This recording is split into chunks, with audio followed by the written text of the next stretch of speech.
උදර්දලා ලෙන්තිල් rice. අතල බලමුද? හරිම රසයි.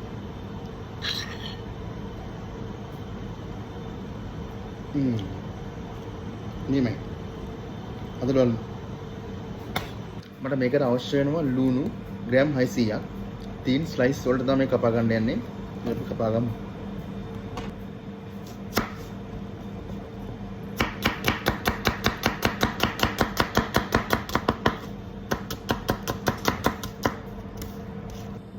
Slice කරගත් ලුණු ග්‍රෑම් 600ක්, ඔලිව් ඔයිල් මිලිලීටර් 150ක්, සොක් කරගත් ග්‍රෑම් 200ක් බර්ගුල්, ලුණු ග්‍රෑම් 18ක්, බ්ලැක් පෙපර් ටීස්පූන් එකක්, වොෂ් කරගත් ග්‍රීන් ලෙන්තිල් ග්‍රෑම් 800ක් සහ වතුර 1.5 ලීටර් මේකට අවශ්‍යයි. මේක තමයි අපිට අවශ්‍ය කරන ඉන්ග්‍රීඩියන්ට්. මේ රයිස් එක හදාගන්න. මුලින්ම ලෙන්තිල් ටික සම්බ ගන්න ඕන. මේක 70ක් එනකන් අපි සුප් කර ගන්න ඕන.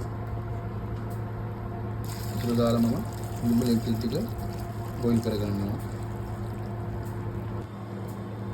මේක අපි තම්බ ගන්නකොට අපි ලුණු දාගන්නේ නැහැ. මම මුලින්ම පොට් එකට ඔලිව් ඔයිල් ටික දාගන්නවා. ඊට පස්සේ ලුණු ටික දාගන්නවා. මම දැන් කපාගත්ත ලුණු ග්‍රෑම් 600 එකට එකතු කර ගන්නවා.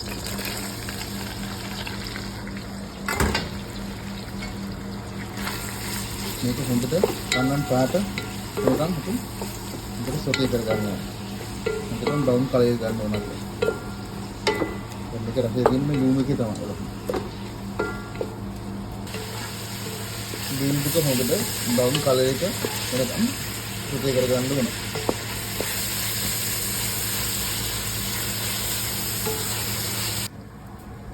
අපි දැන් පරිප්පුක තම්බගෙන අවසන් ග්‍රීන් ලෙන්තිල් එක අපි තම්බන් ඉවරයි. මේක වතුරත් එක්කම තමයි අපි මේක ආයේ ඔනියන් එක්ක මික්ස් කරන්නේ. මේක වතුර අපිට තියා ගන්න ඕන. ඔතේ වතුර පෙරා ගන්න නැහැ.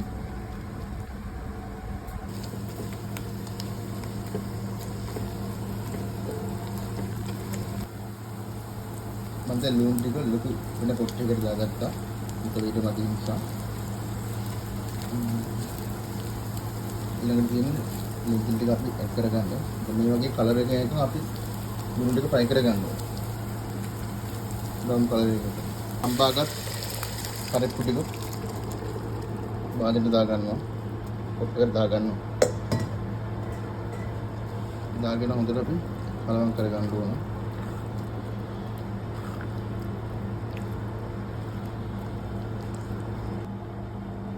ඊට පස්සේ මම ලුණු සහ ගම්මිරිස් එකතු කරගන්නවා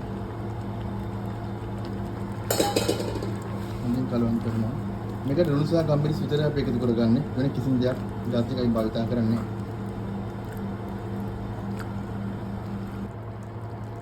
ඊට පස්සේ සොක් කරගත් බුරුකුල් ග්‍රෑම් 200 මම එකතු කරනවා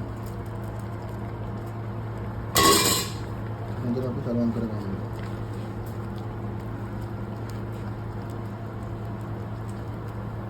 මේක තමයි ගොඩක්ම කෑම එක පිපුලා එන්නේ